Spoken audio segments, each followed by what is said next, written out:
Welcome to the Regulatory Transparency Project's fourth branch podcast series. All expressions of opinion are those of the speaker.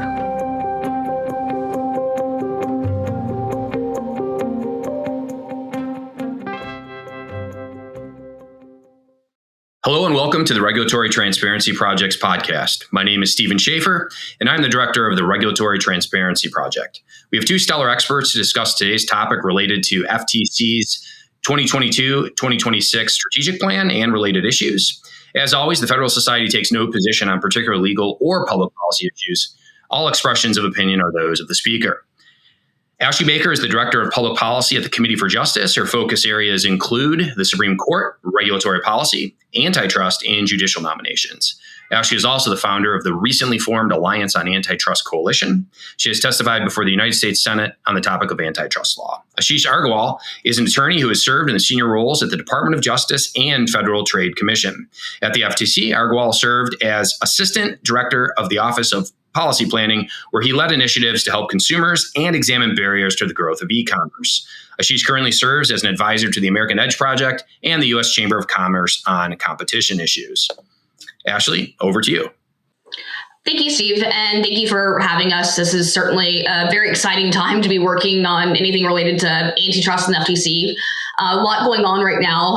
I'll start out with the FTC Strategic Plan. One of the things that are a little bit more under the radar that a lot of people might not have noticed is that about a month ago, the Federal Trade Commission released and requested comments on its strategic plan for the years 2022 to 2026.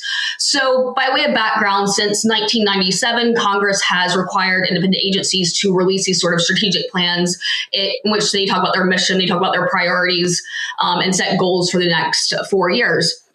And this year's strategic plan, it had a number of changes that we're going to quickly go over. But the more notable or more broader changes to the strategic plan comes in the form of what it states, the overview of what it states should be the agency's mission and their mission statement. So first, most notably, the commission replaced its previous focus, which was on protecting consumers, with a focus on protecting the public.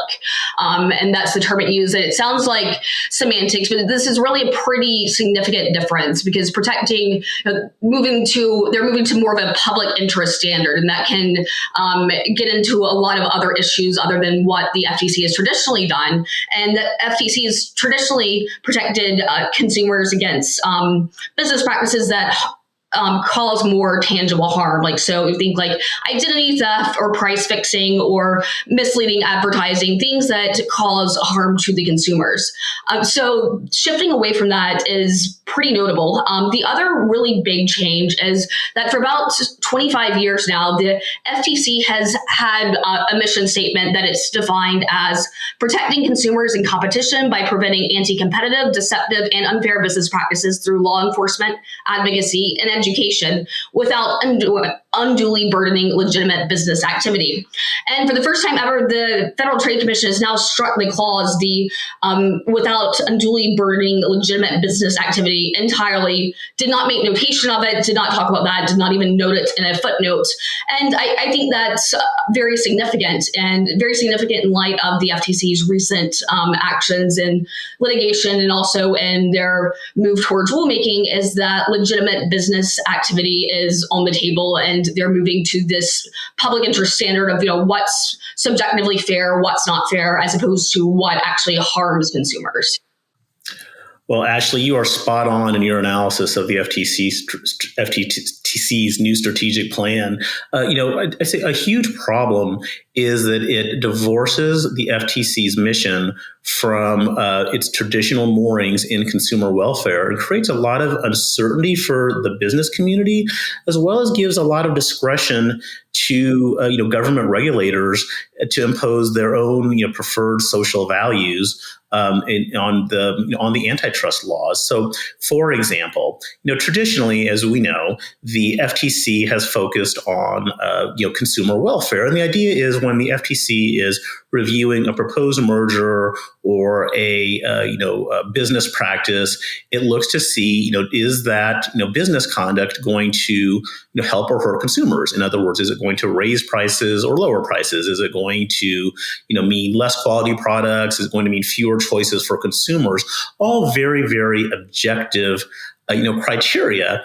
And across administrations over the last 40 years, that's been the rule. Well, under the FTC's new strategic plan, they incorporate this public interest standard, which is much more vague and gives regulators much more discretion. So, for example, the strategic plan says specifically that the FTC focuses on investigating and litigating conduct that causes or is likely to cause substantial injury to the public. This includes not only monetary injury, but also, for example, unwarranted health, safety, and privacy risks. So, health and safety risks, my understanding historically is that was something that was administered by OSHA. And OSHA was responsible for, ensuring, workers' health and safety. In this new world, what does that mean, concretely? So, for example, let's say you have a merger between, two parties, and we'll just say, for these purposes, unambiguously, the merger is going to lead to lower costs for consumers, but also lead to layoffs. Well, thereby harming workers. So would the FTC then disapprove the merger because some workers might get laid off? And believe me, nobody wants to see people lose their jobs, but that really hasn't been the FTC's job or mission to date. So it just creates a lot of uncertainty. And actually, I'd be curious for your views as to how you think that the FTC might administer this new public interest standard going forward. Well, that's a great question. And I think, the fact that no one really knows, part of it is designed to be a little bit more malleable. Those terms in general, when used by any agency, whether it's, public interest or, this fairness, sort of standard that they're injecting in here, does lead for a lot of room to do things in which they, justify future actions in which that might be rulemaking, whether or not they have authority to do that rulemaking, that's another issue. And we can get into that as well. But there's a lot in there. There's a lot to unpack in there, but there's also a lot that can stem out of this. And then, of course, the agency can go back to their strategic plan and, kind of use that to justify future actions. But in some cases, I don't think that's necessarily correct. I think they're moving into a lot of areas now in which they don't necessarily have that statutory authority, such as unfair methods of competition rulemaking. That's certainly on the table right now under Section 5. And other areas in which they don't necessarily have the direct statutory authority under the text of the FTC Act. Well, actually, you're absolutely right about that. Another thing that I would flag for folks who are interested in the direction of the agency going forward is Commissioner Christine Wilson's dissent from the strategic plan, in which she criticizes the agency's leadership for incorporating more progressive policy values into the agency's mission. So, for example, the FTC's mission statement now says that it supports consumers that it seeks equity for historically underserved communities. Now, I will say that I fully agree that all the FTC's laws should be enforced on behalf of all Americans. That absolutely includes minority communities and veterans and LGBTQIA plus communities. They're all, consumers. They all deserve the protection of those laws. But when you talk about,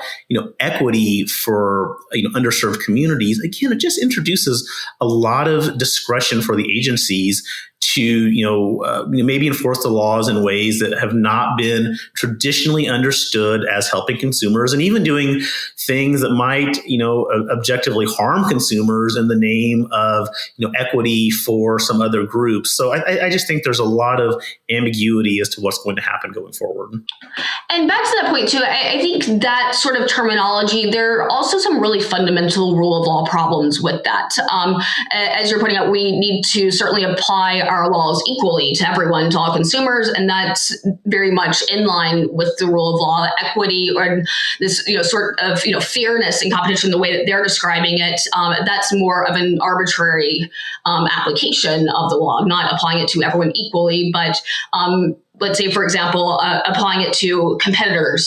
They're moving towards this, fair competition sort of standard, in which it's basically saying, are they harming? Is a company harming their competitor? But that's how competition works. I mean, there are certain types of harm that you cannot commit. There are things that are very clearly illegal, but competing in and of itself, that is going to be unequal to the other company. So it's not really the job of the agency to bring things to a level playing field for all the actors, whether that's the consumers and the companies, and be able to kind of micromanage that. It's their job to apply the laws that we have on the books equally, and not put subjective policy preferences into them. So I view that overall as alarming.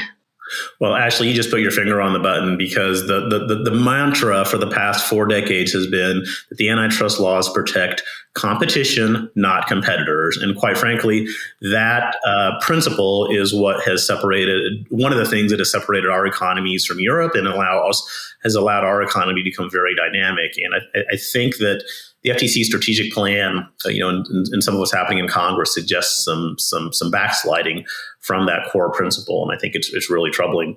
What I'd love to pivot a little bit to talk about how the FTC's actions are going to be received in the courts.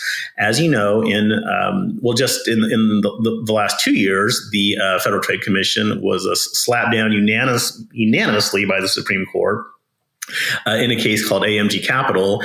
And this November, the court is hearing oral argument in another case involving Axon Enterprises. Ashley, would you like to kind of lay the framework for what that case is about? Sure, absolutely. And you're right. This is an interesting time for these issues to appear in the court. And they're appearing in the court alongside a lot of other agency actions. And in my opinion, they're appearing in the court right at the worst time for the FTC. There have been a lot of great judges confirmed to the bench who have really solid views on administrative law and the rule of law and separation of powers more generally. So let's get to the first case, though, which is Axon versus Federal Trade Commission. Axon is a case that the Supreme Court will hear this fall. Actually, oral arguments are on November 7th.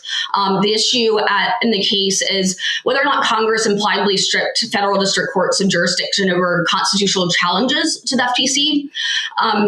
To the FTC structure, and their procedures, and by granting the courts of appeal, and whether or not Congress granted courts of appeals jurisdiction to affirm, enforce, modify, or set aside the commission's cease and desist orders.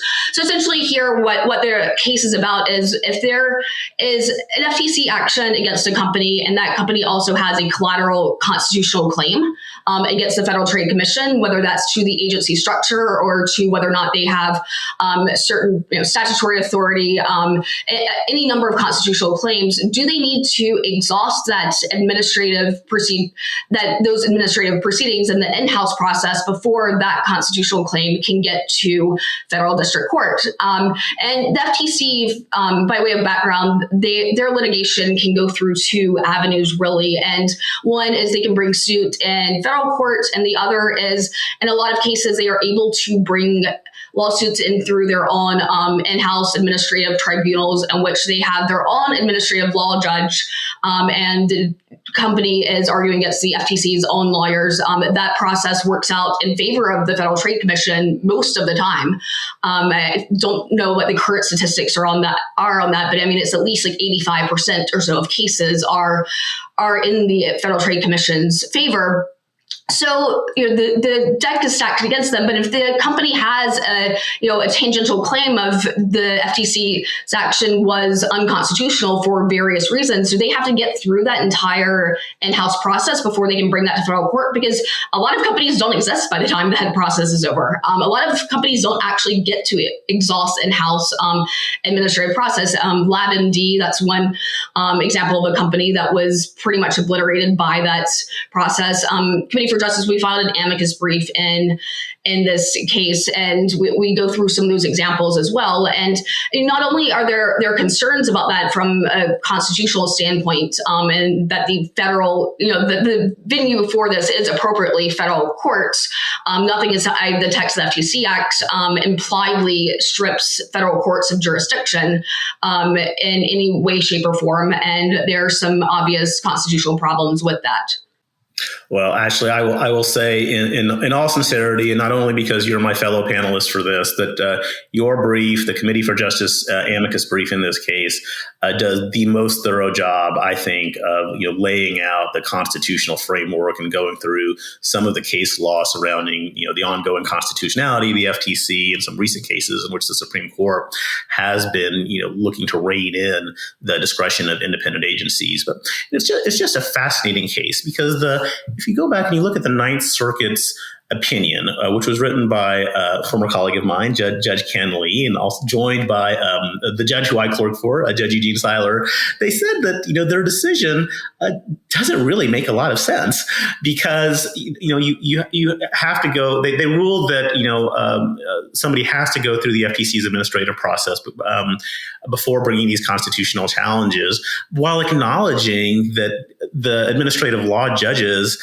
at the FTC, or really this goes for any agency, don't have the ability to rule on the constitutionality of whether the agency is properly structured. So it seems like an exercise in futility to make companies spend 18 months, 2 years in litigation when they can't really ever get a meaningful result through that process. So I think that based on the trend of where the Supreme Court has been going, I think that the FTC has a real uphill climb in the Supreme Court. We'll have to see, but it's a really very important question because as we just talked about, the FTC has been very much expanding its mission to encompass other values and to assert authority for itself that isn't necessarily tied very closely to its statute, the FTC Act, at least if that has been interpreted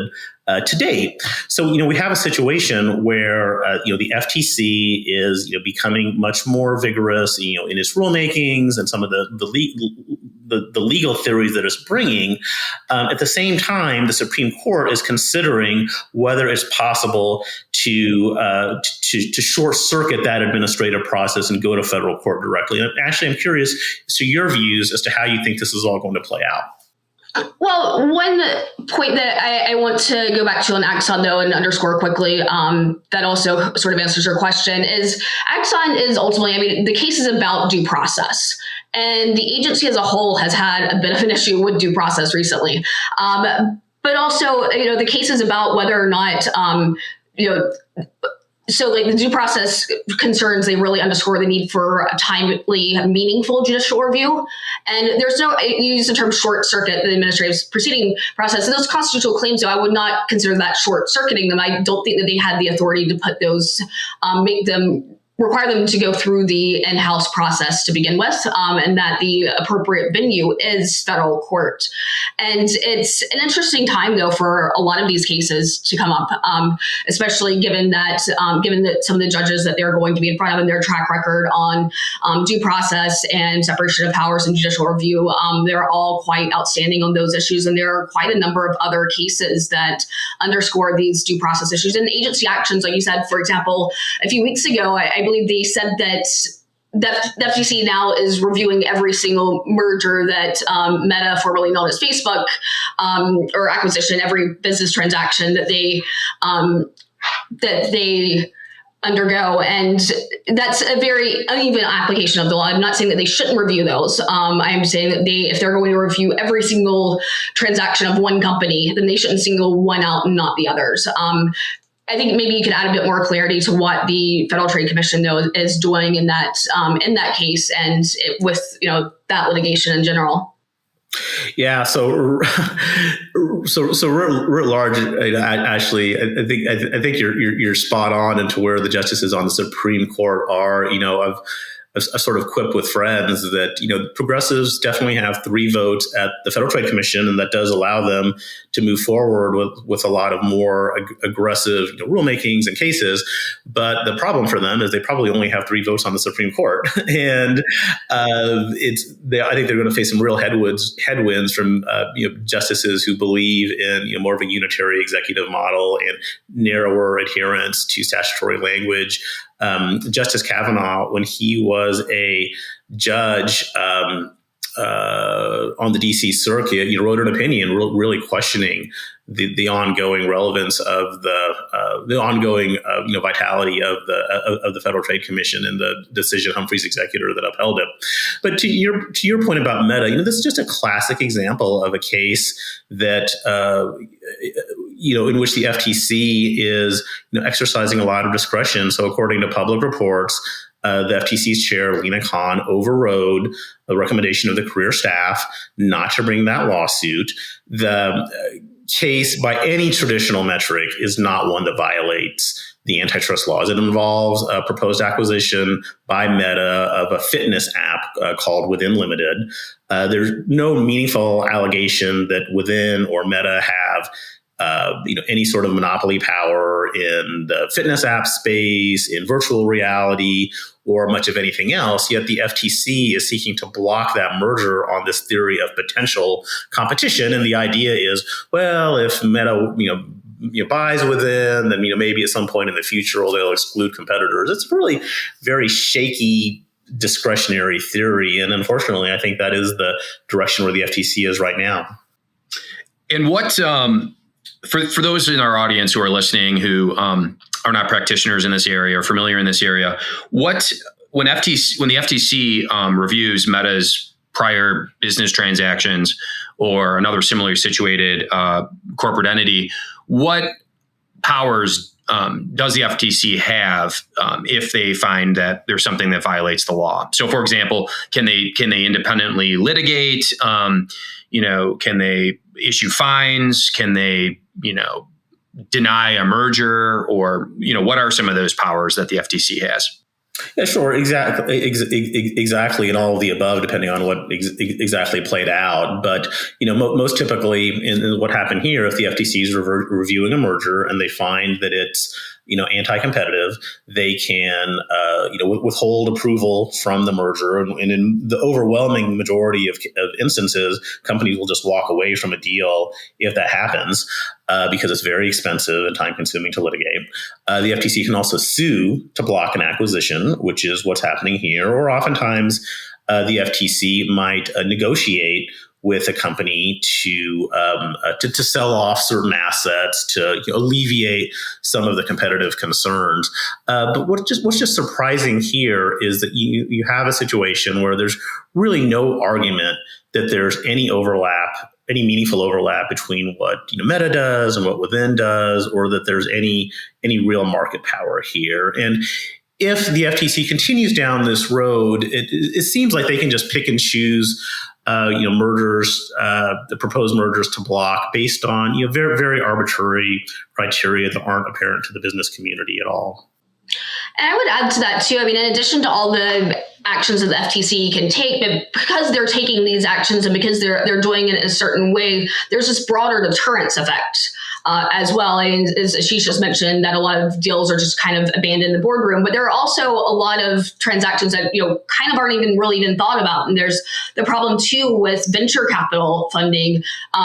VCs are less likely to fund startups when they don't have an exit strategy. And I know the suit against Meta for the Within acquisition that really did draw a lot of ire out of the venture capital and startup community, who are all afraid of what business implications it has in their instances specifically.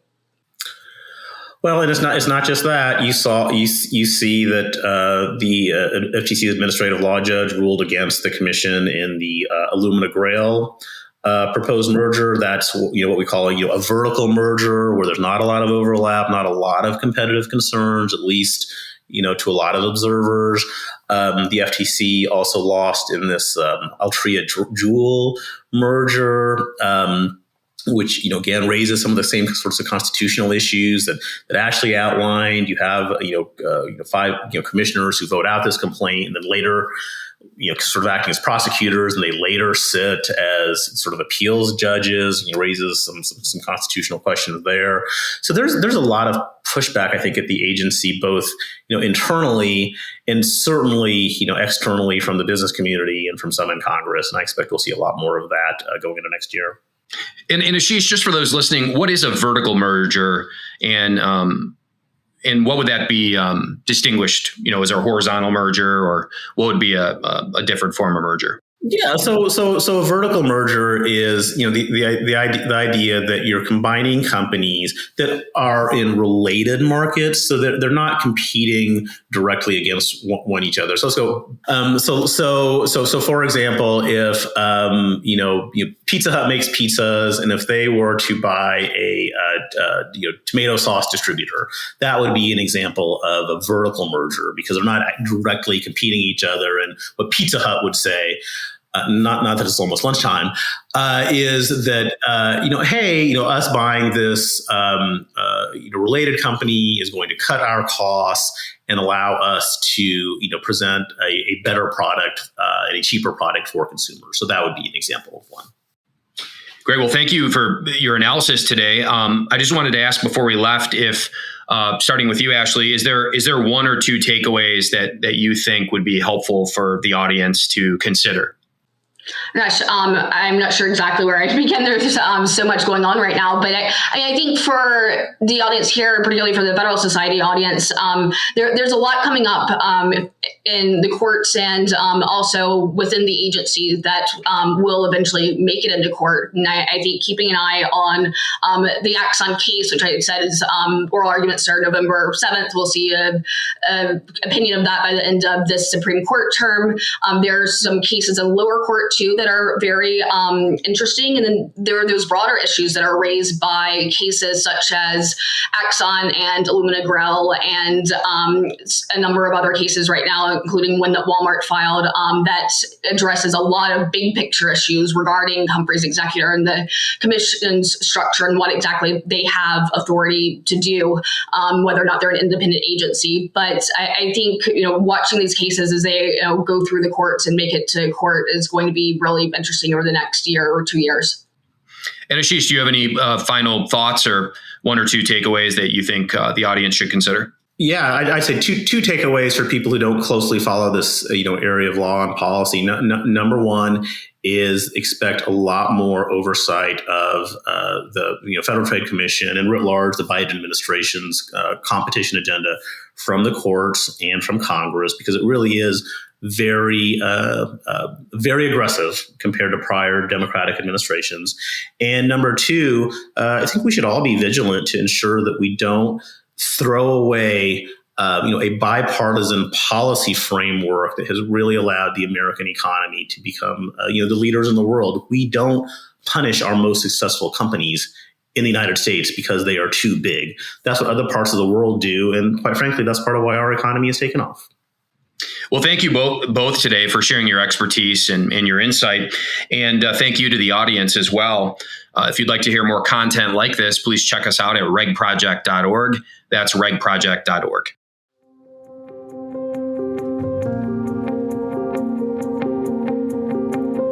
On behalf of the Federalist Society's Regulatory Transparency Project, thanks for tuning in to the Fourth Branch podcast. To catch every new episode when it's released, you can subscribe on Apple Podcasts, Google Play, and Spreaker.